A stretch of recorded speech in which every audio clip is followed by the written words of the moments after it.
the budget never touched on any real innovation or policy that will drive jobs, that will create jobs for the youth. We expected to hear about job creation. We expected to hear minimum 500 million cedis seed fund for the Women's Bank. Now they talk about 51.8 million. What kind of bank will a 51.8 million set up in this country? When the finance minister knows very well that the minimum capital for a bank is 400 million cedis. And so you promise a women's bank and you require minimum 400 million cedis to set it up. You introduce only 51.8 million. So is it a microfinance? Is it a cooperative they are going to run? This is clearly, some money they are going to share around for their party apparatchiks, but no sustainable way of funding SMEs and businesses led by women. Again, the minister has exposed his own precedent when the president described this economy as one that is criminally mismanaged. And clearly when he started reading the figures, though reluctantly, he was able to acknowledge that they inherited a 1.2 trillion GDP economy. He acknowledged that they inherited an end year 2024 growth rate of 5.7%.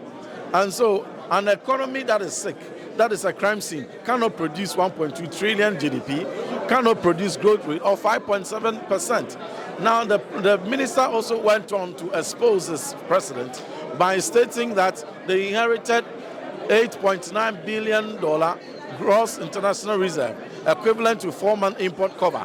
An economy that is a crime scene, that is criminally mismanaged, cannot produce that kind of outturn.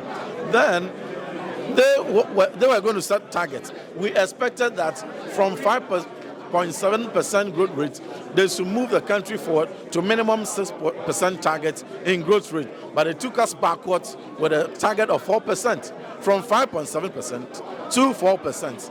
Gross international reserve, they took us backward from the 2024 4 months import cover to only 3 months import cover as a target. So clearly, this is an uninspiring budget, and a budget that is not inspiring or going to drive expansion and to create jobs. On the free SHS. On free SHS, again, he lied. The minister lied when he said that there was no dedicated funding for free SHS under our government.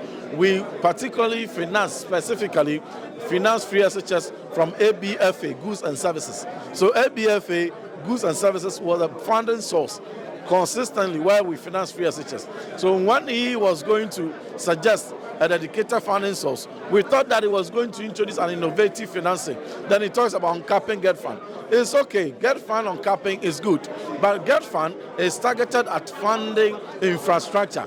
And so if you make any savings from uncapping GET Fund, if you want to apply it on goods and services or the recurrent feeding and remittances in free SHS, for instance, it is a complete misalignment. So it should come back again. Does the 3.5 billion allocation not suffice for the free SHS program? Estimation is different from actual disbursement or expenditure. We hope to see how they will disburse that. They promise they will disburse funding directly to the schools. That is what we hope to see.